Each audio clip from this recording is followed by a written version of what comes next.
and welcome to another episode of the Carolyn Glick Middle East News Hour. I'm joined, as per usual, by my co-host, Gadi Taub. Hey, Gadi. Hi, how are you in these depressing times?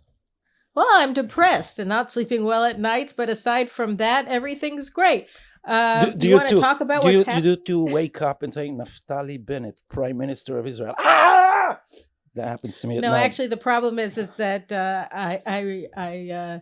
I think about it before I'm trying to fall asleep, and then I can't fall asleep because the whole situation is like just living inside of a horror movie that you don't know how you ever entered into it, and you can't get out. I don't think there is a precedent to that in democracy, that someone with 5% support in the population, which has now evaporated because he betrayed them. So he has 1% support maybe, which is, as Irit Linur, this witty commentator said, which is exactly like Bashar al-Assad, only the reverse. He has 1% support in the population, or we can say he has less dwarfs than Snow White, and he is our prime minister. It's absolutely ridiculous. The system is so broken that this can happen. It's just broken. It's broken, but it's not just that. I mean, we also have to remember that he's not really prime minister. So the whole thing is a joke. You know, it's like they tell us this joke, which is bad enough, which is that a guy who has absolutely no public support is now our dear leader.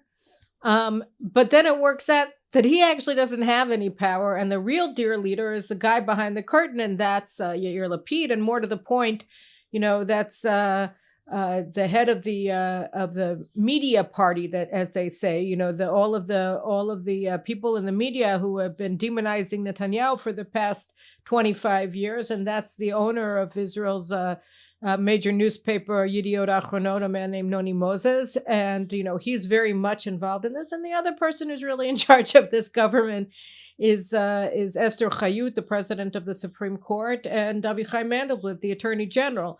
But you know, that's already getting ahead of ourselves and our audience. I know you're like, what are you talking about, Carolyn? What are you talking about, Gadi? We don't understand. But Israel sounds like a really messed up place. And basically, at least at the outset of our discussion, all we can do is say, Israel, you have no idea how messed up this place is, because we have a prime minister who was elected by 5% of the electorate.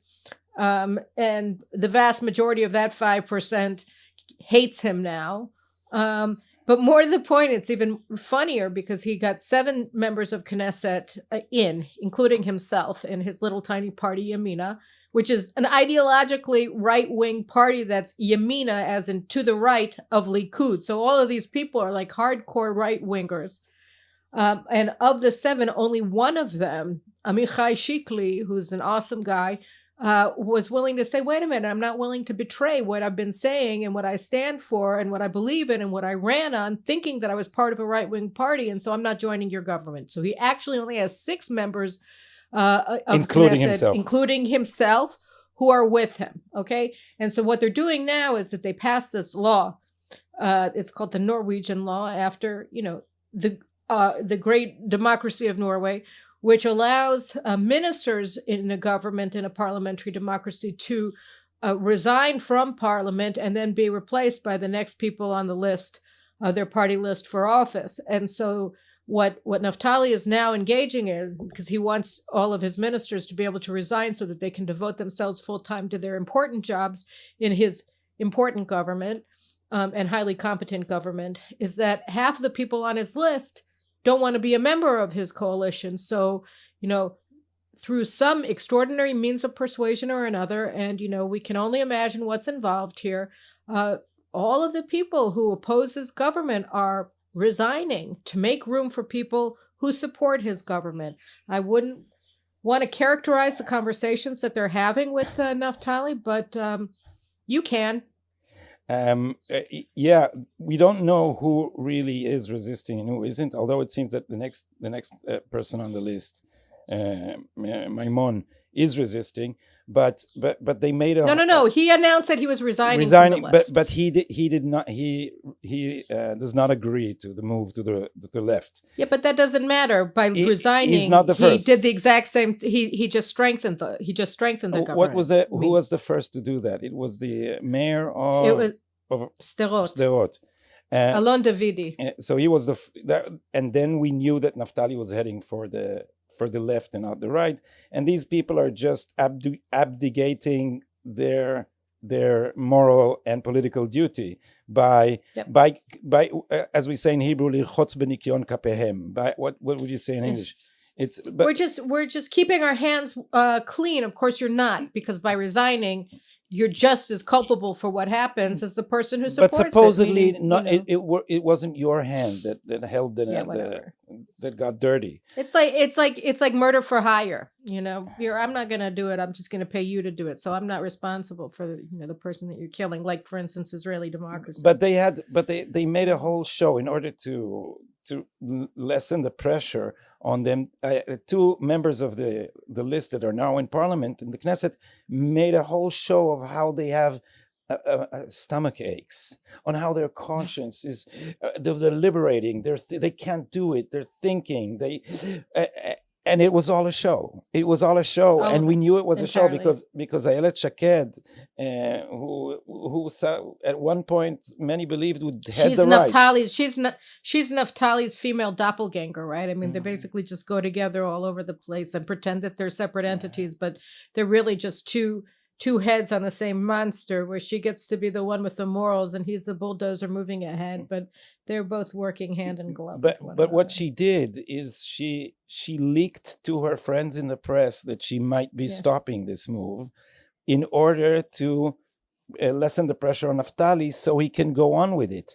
And as some commentators observed, she said it only off the record all the time. So she has these minions in the press who are supposedly objective journalists who became her defense lawyers in the public eye. And and the lies are just so blatant that I don't know how I think something happened with.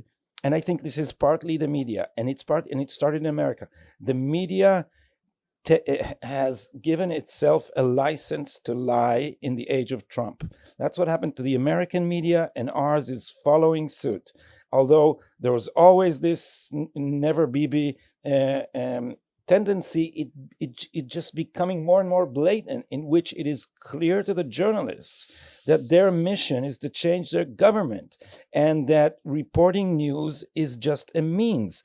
And so they don't, if the aim is not reporting, then if reporting becomes subordinate to a political agenda, then at one point you give yourself a license to lie, which is what's going on here.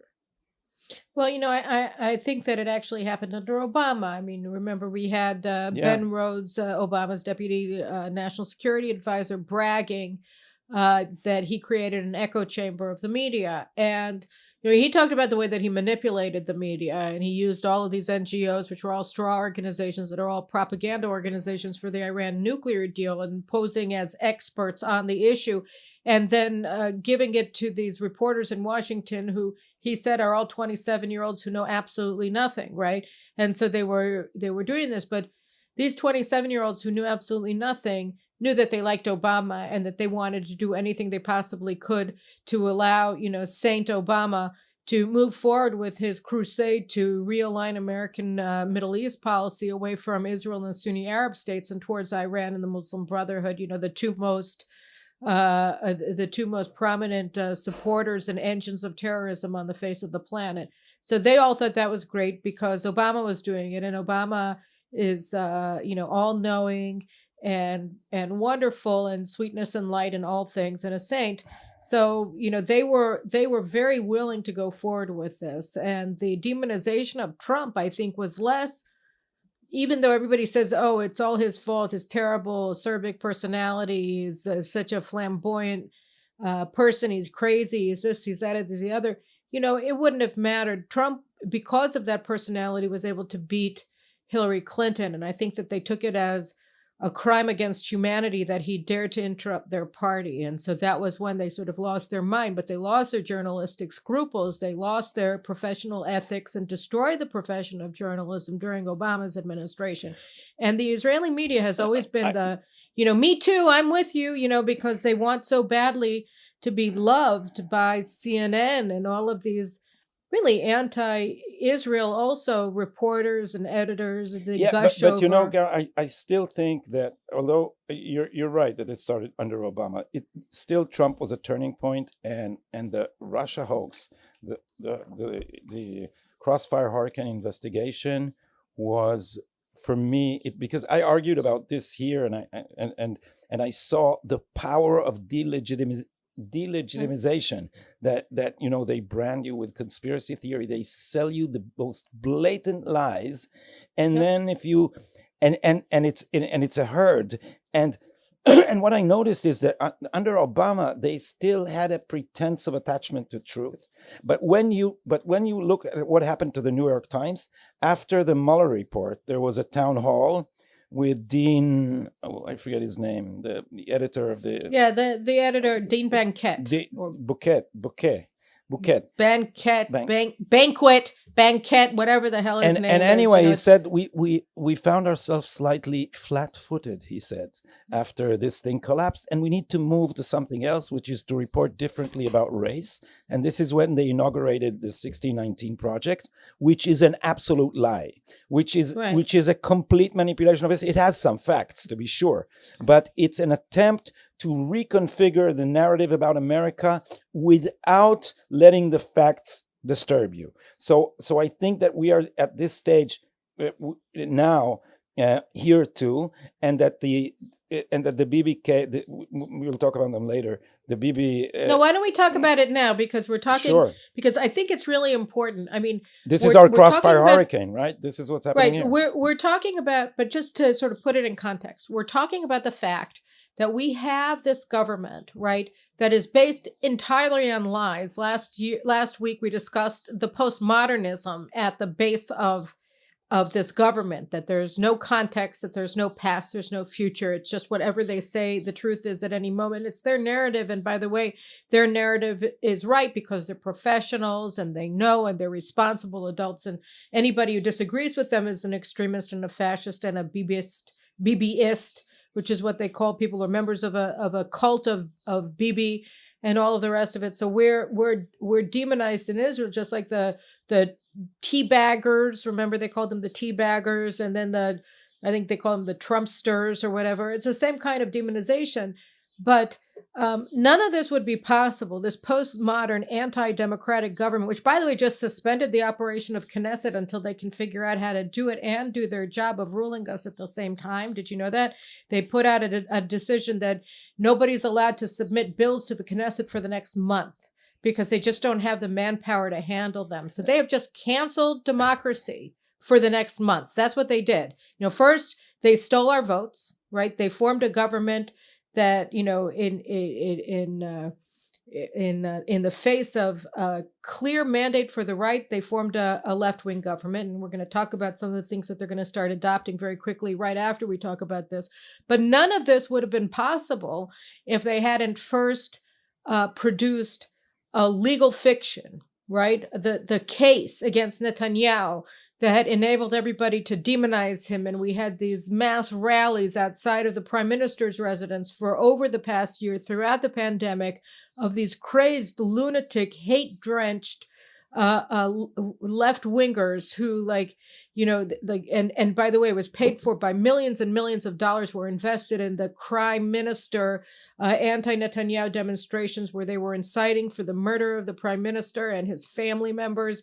And they were doing all of this with the enthusiastic support and positive coverage of the media and of the legal fraternity that enabled them at the height of a pandemic when everybody was in closure for them to break closure regulations in the middle of major waves of coronavirus in Israel to have mass demonstrations against the prime minister of Israel because they called him the crime minister because he had been indicted. So Now the trial is progressing, and Gadi, you just Ye- had your own webcast or your own podcast about this. So why don't you tell us what's going on in Bibi's trial? Yeah, so the first thing to say is we're dealing with three cases, and we're not talking about the single one that is serious, that is an indictment on the bribery. Bribery. And first of all, the bribery accusation here is itself a world precedent,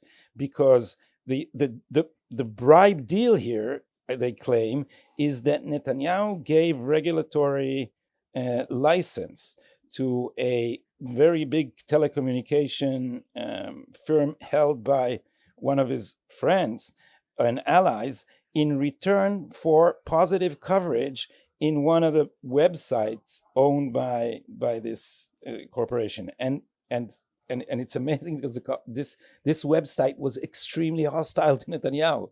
So it started with everyone saying that he got positive coverage, but then it clearly wasn't the case. So in the indictment, what appear actually is היענות חריגה, unusual responsiveness to Netanyahu's demands for positive coverage. And then they submitted this, and it's ridiculous on all counts, because first of all, what the regulatory license was given by all the bureaucrats, and only after that did Netanyahu sign it as a formality. He was a rubber stamp. So he was a rubber stamp on this, and he and clearly they deserved the clearance. There was no problem there. So the whole thing stinks, because if it's a license they should have gotten anyway, so why would they pay anything for it? And then, but it's not just that. But one thing you have to point out is that Israel's bribery statute in our criminal code does not have, it's a closed list of things, right, that can be considered bribes, and positive coverage in a newspaper or in a media website is not one of them. So the basic claim that he received bribes by allegedly receiving positive coverage from this website, Walla, it's called, and it's actually a very minor website. Nobody actually reads it, but whatever. That's not neither here nor there. Even if it were the largest website in Israel, it wouldn't matter, because under Israeli statute, just like as is the case in every single democracy on earth, right? Bribery or receiving positive coverage is not covered by the statute. So the alleged bribe that he received is not a bribe. But be that as it may, they said they're making an exception. This is going to be a precedent-setting case. It's also illegal, right? Because you can't actually do that. But let's pretend that isn't or that's just a little problem, which of course it isn't.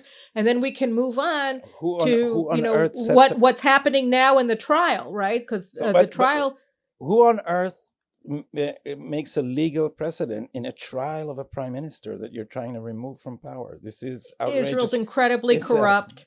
Legal fraternity does. That's who does. Yeah.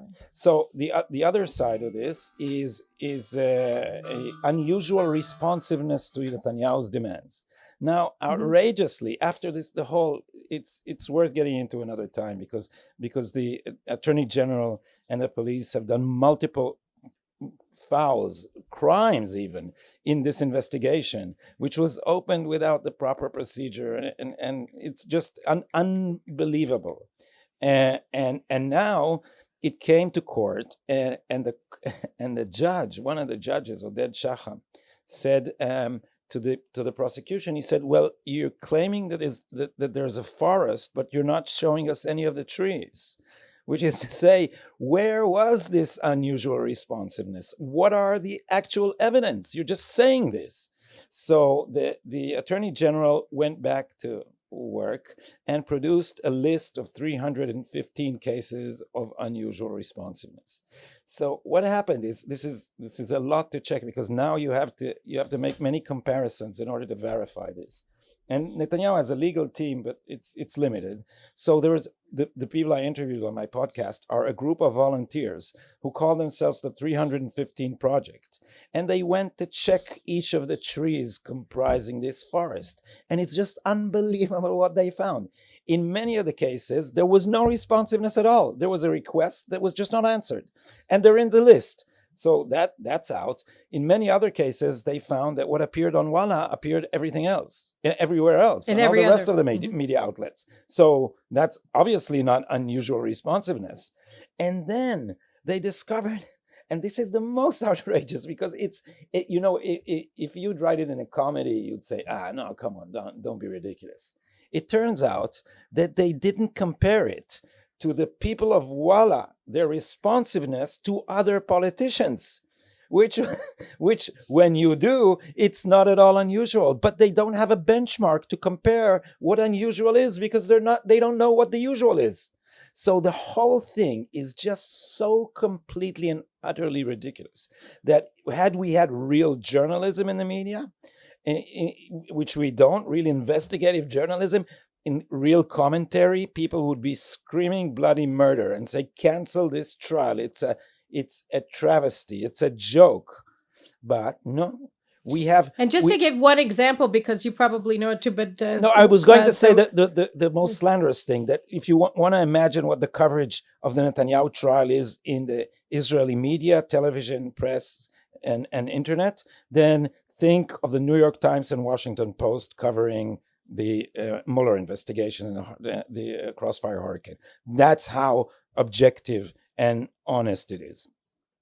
And just to give a sense of how absurd the allegation that he received a positive coverage. So one of the examples that is in the list of 315 is that the government, the Prime Minister's office requested that they change a headline or something that they said was not supportive of the Prime Minister. So they looked into what that headline was and what it was. That Prime Minister Netanyahu said it was right like 2 days before the 2015 elections.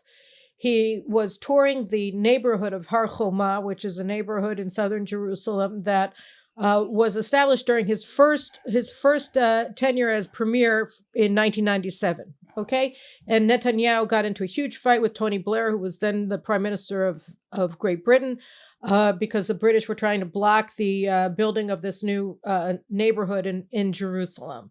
And anyway, so he was at the site before the elections in 2015, and he said, I approved the building of this neighborhood in 1997. Okay.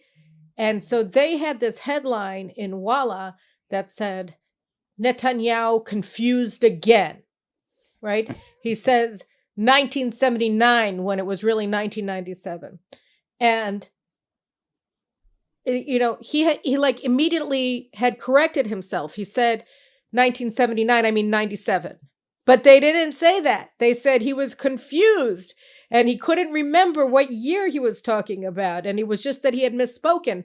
And what was even funnier, that the guy on who was reporting this from the trial yesterday said on Channel 20 was that ahead of those same elections, Bougie Herzog, who was running against Netanyahu as head of the Labour Party, gave an interview on the main television channel, on Channel 12 now and Channel 2 then, and he said that he would protect. He misspoke. He wanted to say that I'm going to keep Jerusalem united, and instead of saying Jerusalem, he said I'm going to keep Netanyahu united. Okay. And it was this big flub, and everybody saw it. It was on primetime news, right? That he said he was going to keep Netanyahu united instead of Jerusalem. He looked like a complete idiot, and it probably cost him some support among the public.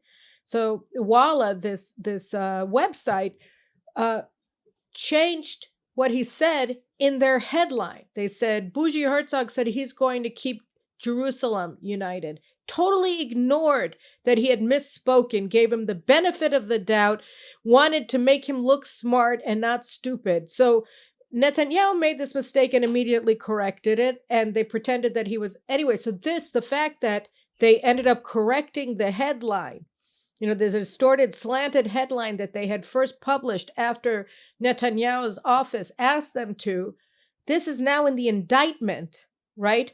As proof that Netanyahu was receiving positive coverage from Walla in exchange for regulatory favors. This is just how ridiculous the case is. And you said that this is the first of 3 indictments that are now being tried. But just to be clear, right, this is the only one where he's being charged with serious crimes, with felony crimes. The rest of them are, breach of trust or whatever, which are much more minor, and nobody would ever consider having a prime minister. In fact, Bennett said at the time, you don't remove a prime minister for accepting champagne as a gift from his friends, and champagne and cigars. Remember that? Because that's what one of the other things is about, that he accepted too many cigars and bottles of champagne from a friend of his. And so for that, he was supposed to be ousted as prime minister. So this entire thing, now that it's being adjudicated, is falling apart. And the reason, I think, is because they were using the legal proceedings against Netanyahu in the hopes that it would force him to resign, that he would try to cut a plea bargain, that he would make a deal with them, that he would resign in order to avoid all of this. And Netanyahu said, screw you. I'm not resigning. Let's go forward with this. Let's let this go on. Astonishingly, some veteran of the Attorney General's office asked on a radio interview, when asked about, before the indictments were submitted, asked what the indictments would be, and she said, in an unguarded moment, she said, it depends if Netanyahu will resign or not. If he doesn't resign, it will probably be bribery. So they're going to fit the seriousness of the indictment to the end that they're pursuing, which is getting rid of Netanyahu. Political end political end that they're pursuing. And so this whole thing, just to be clear, exactly there are many things that are different about what happened to Trump in 2020 and throughout his term in office, and the way that his supporters were treated, and and what's been going on with Netanyahu, largely because our systems are very different. But the use of the legal system, the Justice Department in the case of the United States in the FISA court, and the state prosecution here as a means to delegitimize a politician and to set the course for his removal from office based upon nothing. These are very, very clear and startling similarity or striking similarities, as is the media echo chamber that has been, a central actor in all of this. Because you're saying if the media were doing its job, but the truth is that, of course, there are independent journalists, and even my newspaper, Israel Hayom, that has done a fairly good job covering just how obscene this entire thing is throughout. So what do?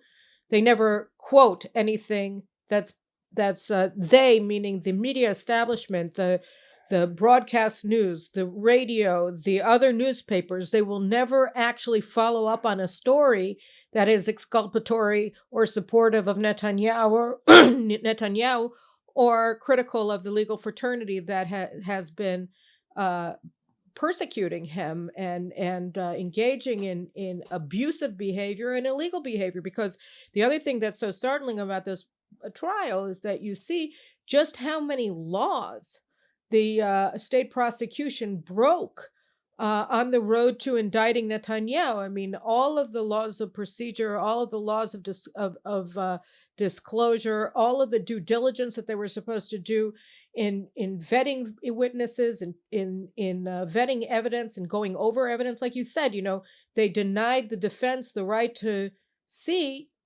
what the claims were about Netanyahu in the context of their witnesses' overall behavior, so that they couldn't even form an adequate defense. The only reason that they've gotten as far as they have is because the state prosecution is so incompetent that they accidentally gave them information that they should have had by law, but that actually showed that gave away the entire game and showed what they were doing.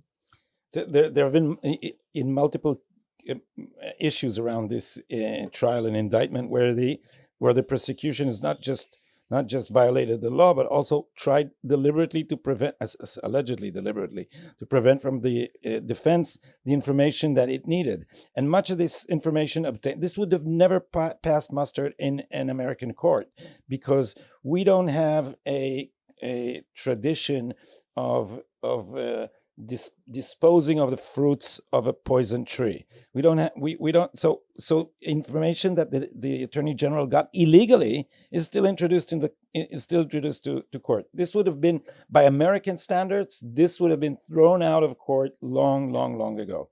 But the thing is, Israel also is very intimate, and this fraternity, these people, most of the judges have served under the Attorney General before. So it's a system where as you said, a fraternity. They're just a cohesive social group.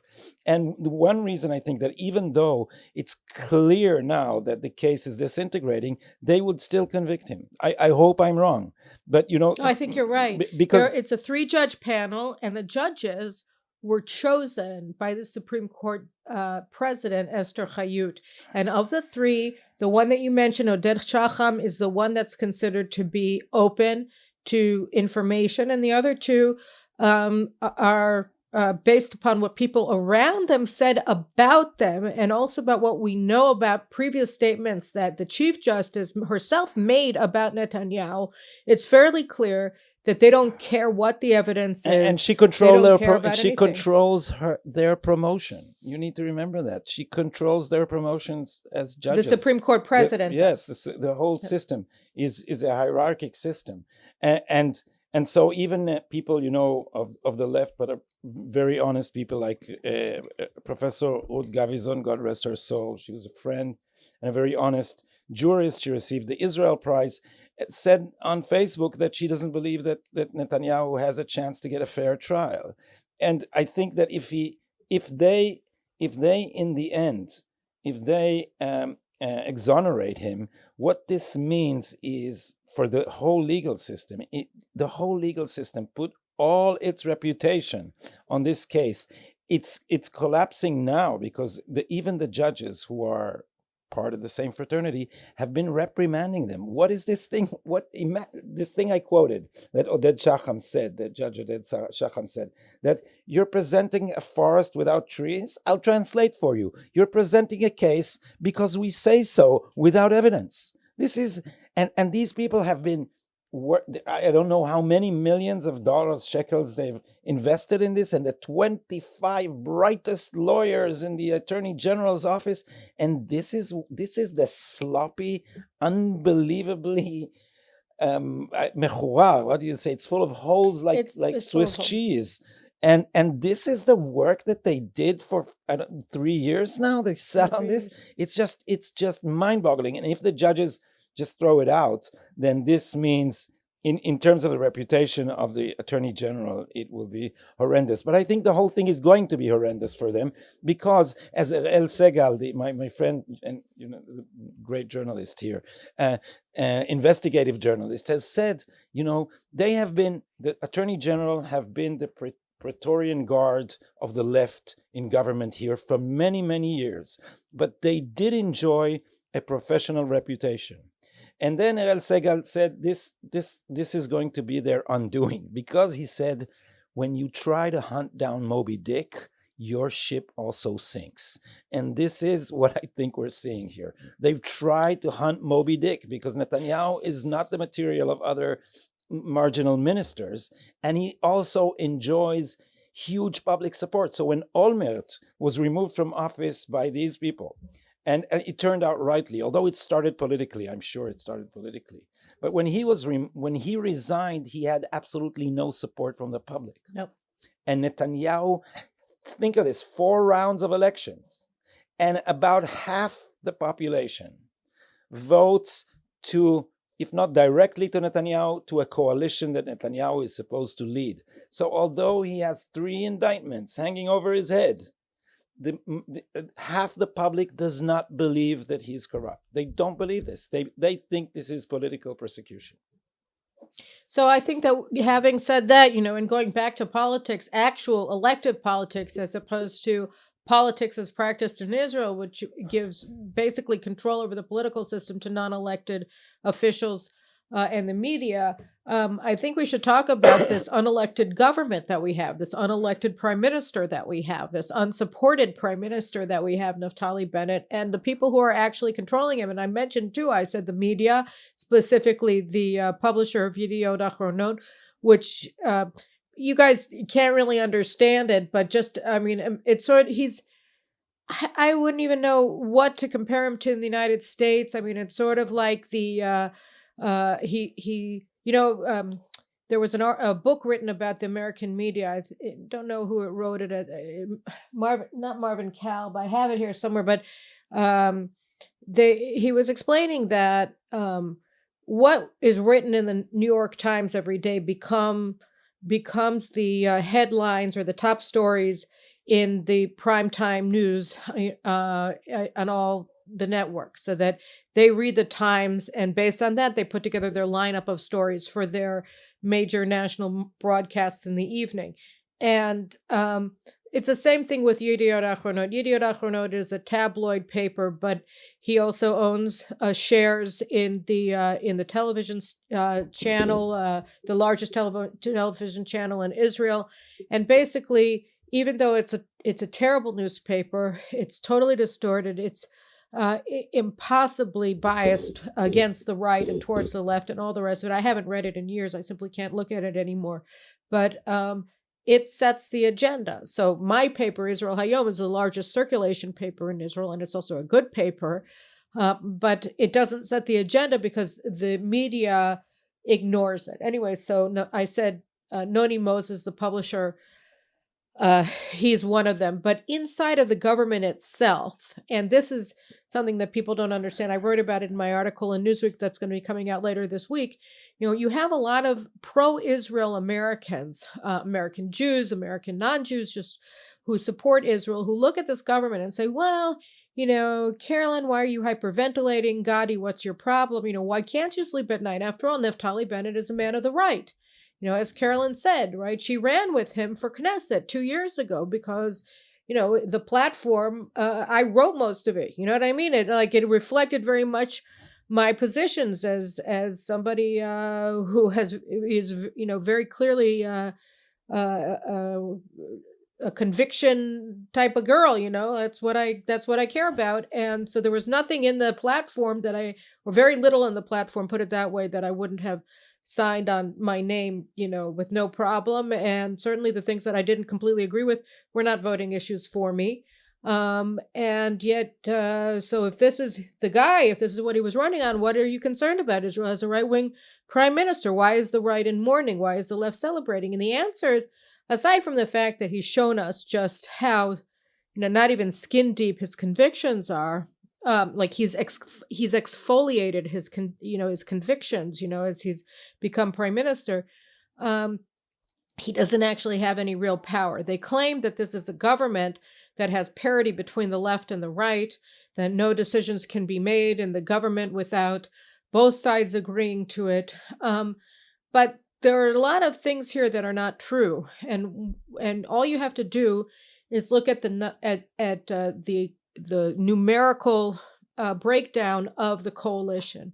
And what you find is that you have ostensibly 20% of the coalition are comprised of members of right-wing parties. So Yamina, Naftali Bennett's faction, which has 6 seats because Amichai Shikli is still holding out and not joining the government, and Tikva Chadasha, New Hope, that's the disgruntled former Likud minister Gidon Saar's breakaway party from the Likud, that's comprised of angry former Likud members and driven entirely by their hatred of Netanyahu. So they are ostensibly on the right, and they make up 20% of this 61 seat government. Then you have 75% of the members of this governing coalition are in parties on the left, and I include, by the way, Israel Beitenu in this because they are a left-wing party no matter what they say on all issues. So it's Israel Beitenu, it's blue and white, it's Yesh Atid that present themselves as center-left parties, and then you have the radical left parties, the Labor Party under Merav Michaeli and the Meretz Party. And then the last 5% of this coalition is an Arab Islamic party called RAM, or the United Arab List. And so what that means is that 80% of the members of this coalition are on the left or Islamists. All right. And so the idea that you have parity between the two sides is a joke. You have 20% right wingers in a left wing and radical left wing government. And the person who's responsible for those 80%, and actually you could include really Gideon Sa'ar's party in this too, so 90% of the members of this coalition, is Foreign Minister and alternate Prime Minister Yair Lapid. And so Yair Lapid really he's going to be taking over, if this government survives, as Prime Minister in 2 years under their agreement.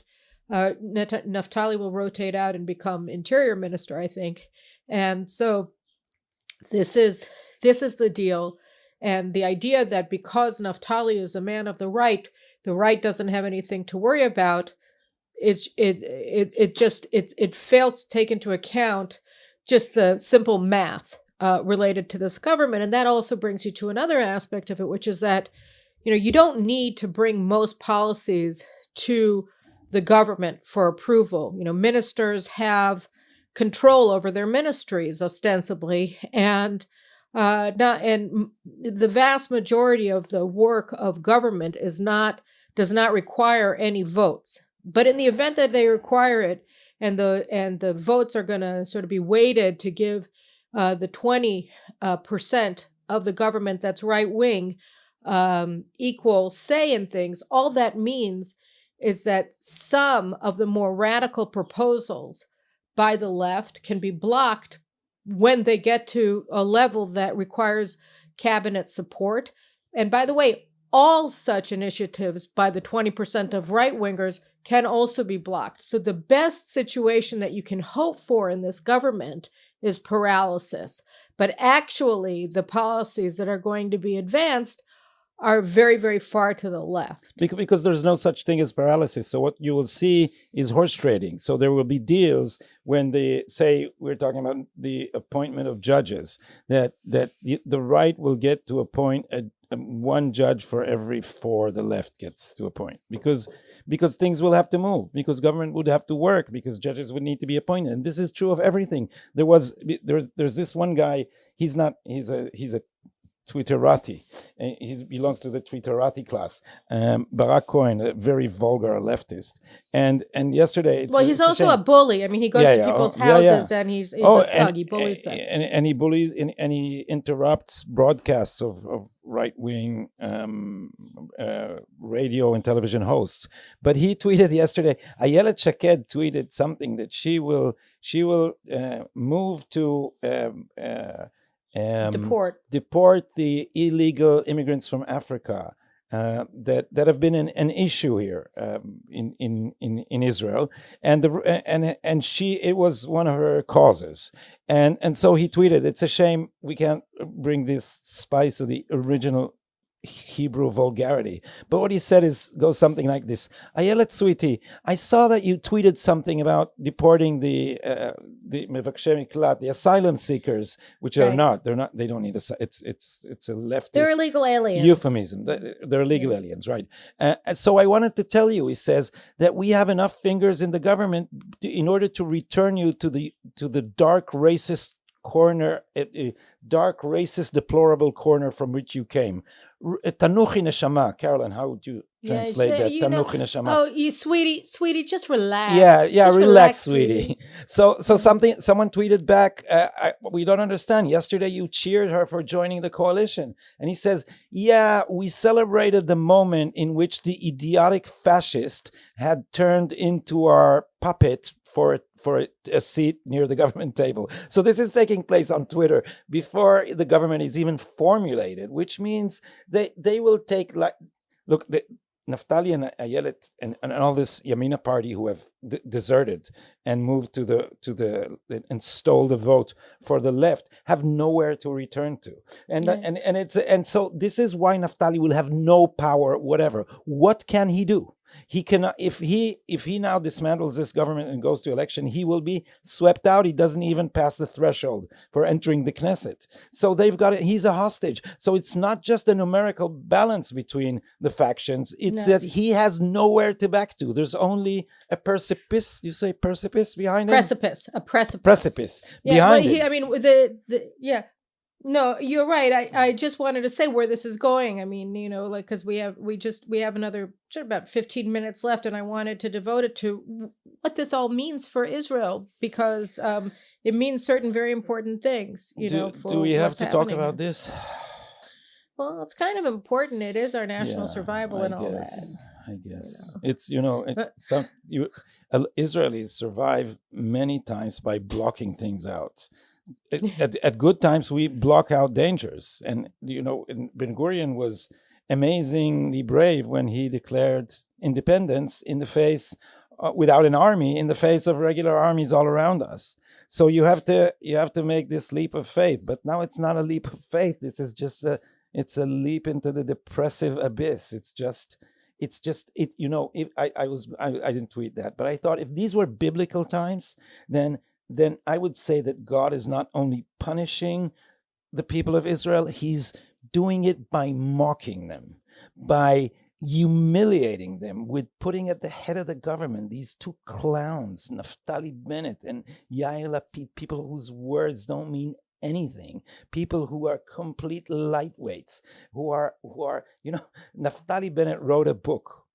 This is just I'll give just this example, and I'll pass the torch to you, because he wrote this book in the midst of the corona pandemic. It's called How to Defeat a Pandemic, and this is just a demonstration of the unbelievable divergence between what this guy thinks he can do and what he actually knows and can do, because he wrote this arrogant book and he was telling everyone what to do, and the Germans followed exactly this model. So where are the Germans now with their huge death rate, and where is Naftali?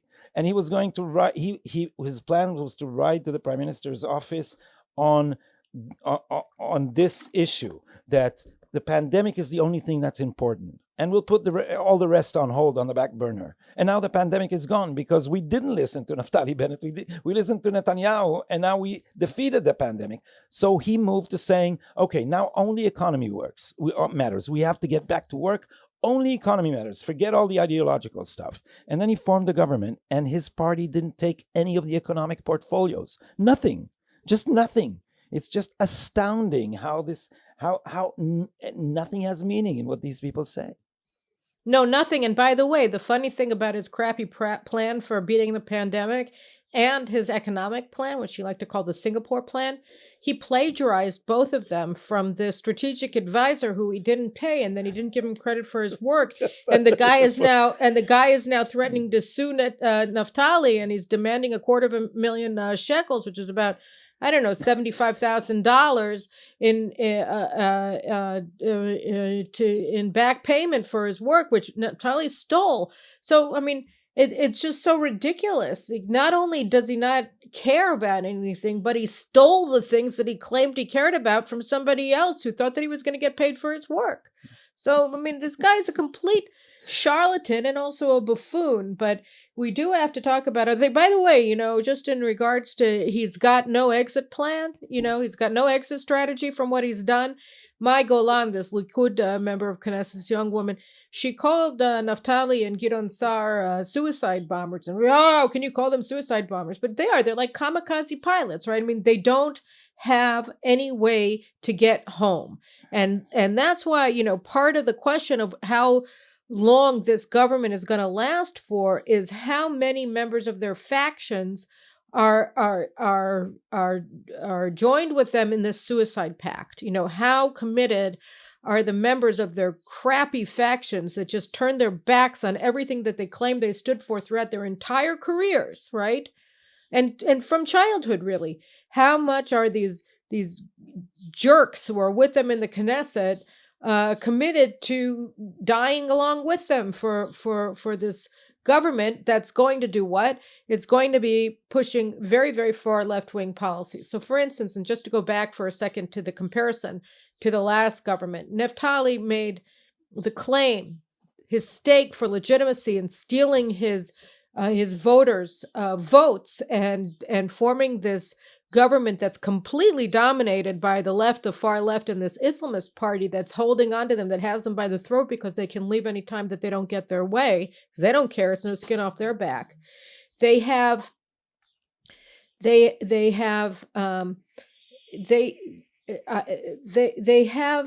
to figure out what they're going to do as a government policy. So Netanyahu's government, right, they had sort of parity between the right and the left, but most of the power of actual governing remained in Netanyahu's hands. So that, for instance, he was able to carry out diplomacy despite the fact that the foreign ministry was controlled by Gabi Ashkenazi from the Blue and White Party, which is a left-wing party. He was able to continue to maintain everything related to Iran, despite the agreement. So that the default position was that Netanyahu was steering the ship. Right here, it's the exact opposite. Because of the massive numerical superiority and the political power imbalance between Naftali and Yair Lapid is carrying out the day-to-day work of governance. And so here, I think, what's important is he gave his maiden speech to the foreign ministry yesterday, I believe it was, and he talked about the goals of his diplomacy. So he said, more or less that, just to sort of paraphrase what he said in so many words, look, if we want to have any leverage over the Americans, and the Biden administration is going back to the Iran nuclear deal, which is going to give Iran a nuclear arsenal within 9 years, guaranteed, with the legitimacy, with a, good housekeeping seal of approval of the UN Security Council, right? So this is going to happen. And if we want to have any leverage, any influence whatsoever over them as they're enabling this existential threat to take form and also to take control over the entire Middle East with all the money that they're going to get from sanctions relief, we have to make concessions on the Palestinians. So what he's saying is, in order to have any influence, and of course he never measures what that influence is going to be, will the Biden administration reverse course on Iran if Israel agrees to sit down and negotiate whatever with the Palestinians? I doubt it. This is their policy and they're going forward with it. They don't care. So it's not even clear what influence he's talking about. What would Israeli influence do to the Biden administration? Because the entire policy has to be abandoned in order for the Biden administration to not endanger Israel's very existence, right? And so is he suggesting that somebody in the Biden administration, Blinken, Biden himself, anybody, Robert Malley, said to him, look, if you guys start having negotiations with the PLO, we're gonna actually, take action, military, economic, to bring down the regime, to end Iran's nuclear program? Of course not. There's absolutely no chance that happened, right? So he's offering us something in exchange for something else. He's making linkage, which is the thing that Netanyahu fought successfully, but fought ferociously for over 20 years to block. He's embracing linkage between the Palestinians and Iran towards the United States. And he's saying, we're going to make concessions on the Palestinians in the hope that they'll make concessions on Iran, but it's clear that they will make any concessions that they may make towards Israel are not going to have any impact on their overall policy, and their overall policy is horrible for Israel. So that's one aspect of it. And then the other aspect of it is, what's your policy on the Palestinians? They have, like I said, this is a very, very radical left-wing government on everything related to the Palestinians. You have people here who, support the boycott, sanctions, and divestment movement against Israel, which is an anti-Semitic movement. You have, and the U.S. State Department accepts that this is an anti-Semitic movement to demonize and to isolate and to turn into a pariah not only Israel but anybody who does business with Israel. It's sort of a replacement of the Arab boycott with this boycott. It's the same thing, and the U.S. outlawed U.S. firms from participating in the Arab boycott in 1977.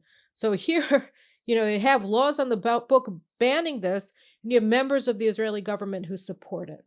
You have Americans, again, who support Israel, and they look at this beautiful rainbow coalition that is the Israeli government with 9 women and 2 Arabs, and one of the women is black, and one of the women is wheelchair bound, and they say, look at this beautiful government, look at this multicultural government, look at all of this, look at all that.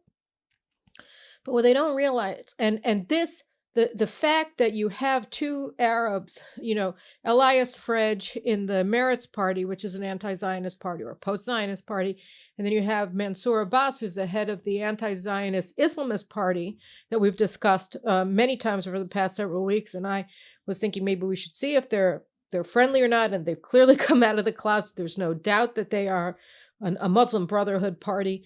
They are not friendly.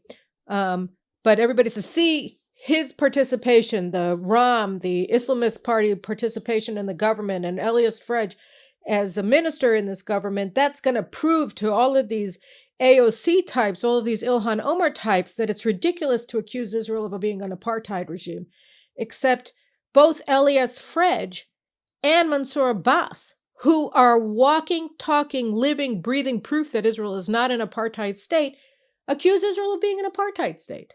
So, the whole thing is absurd. You cannot, reason somebody out of something that they weren't reasoned into. These people seek to demonize the Jewish state because they want to annihilate it. They don't care if it's true or not. They use the epithet apartheid or racist or whatever, not because it's true, but because it's effective. It's effective in securing their goal, which is to delegitimize the very existence of a Jewish state. And so the idea that any of these people who epitomize exactly what Israel has been fighting against all these years, and they are now government ministers in this government that's ostensibly run by an ostensible prime minister from the right. It's a lie on top of a lie on top of a lie, but all of these lies enable the advancement of an anti-Zionist policy, of suicidal foreign policies regarding both Iran and the Palestinians by this government, which again exists without the approval of the public, and in fact in the face of a very clear position stated by the voters at the ballot box in March. So, this is the abyss, right? And I think the only way to walk it back, to walk away from this abyss, is to think about how to bring down this government. And so maybe if we want to take the last couple of 2 minutes of our program to talk about a happy concept that maybe this horrible government won't last long. Do you want to give me some sense of what you think about that? I can say that I completely understand why, though of course I do not approve of their idea to freeze legislation for now, because whenever this government is going to move on anything, we will discover that it's an impossible amalgamation of the extreme left and the extreme right in some aspects, and it just cannot work. So I think there are even Naftali Bennett and his minions are not going to be able to swallow everything that Mansour Abbas or Merav Michaeli want. Or there can be frictions on the left side of this government too, because Mansour Abbas is not exactly supportive of the gay pride parades. So many frictions lie ahead, and I think it's going to be paralyzed. So the question is, will this government meet any challenge? Because if it meets any serious challenge, then I don't think it can survive it. I think you may or may not. I'd like to believe you're right, and I think there's one thing that leads me to think you are, and there's one thing that leads me to think that you're not. So first, the thing that makes me, because I want to end on a happy note. So the thing that leads me to think that you're wrong is that in 2006, Hezbollah, first the Hamas attacked us from Gaza. They attacked a tank crew that was on the border, on the Israeli side of the border with Gaza. They killed 3 of the soldiers, and they kidnapped another one named Gilad Shalit, and they brought him to Gaza, and they started attacking Israel with missiles. And then about 10 days into this exchange of fire between Israel and Hamas in Gaza, Hezbollah opened attacks against Israel in the north in what later became known as the Second Lebanon War. And the prime minister at the time, Ehud Olmert, the chief of staff at the time, Dan Chalutz, and the defense minister at that time, Amir Peretz, as well as the foreign minister at that time, Tzipi Livni, were the most incompetent leaders Israel has ever had in time of war of any sort. They incompetently led the forces to battle. They gave them terrible instructions. They had no clear operational goals from the military perspective. They had no clear strategic goals from the perspective of the government. Tzipi Livni nearly gave Hezbollah veto power over Israeli actions in Lebanon because she was that stupid in working with Condoleezza Rice at the time in the UN Security Council. I mean, it was a complete and utter disaster. So after the war ended, at great cost to the country, there was a mass public outcry against these leaders, and specifically three of them, Olmert, Chalutz, and Peretz, demanding that they resign and demanding new elections. And it seemed at the time that it was very likely that the public pressure, which was overwhelming, was going to lead to new elections. But you had the media swoop in, Raviv Drucker, who you've mentioned, who's a major propagandist, an extremely powerful voice on the left, and Eliezer Shraga, who's the head of the Israel Democracy Institute, which has its name, Eliad Shraga, which, as the name suggests, is a Stalinist organization. And so they managed to instead deflect public attention or demand for elections to fake public demand for a commission of inquiry into the war. Nobody cared. Everybody knew what happened. We saw it all. We experienced it all. We didn't need experts to tell us what happened and where responsibility lay. It was obvious from watching the news every day or from running to shelters if you lived anywhere near the north of the country, or you were the parents of soldiers who were killed.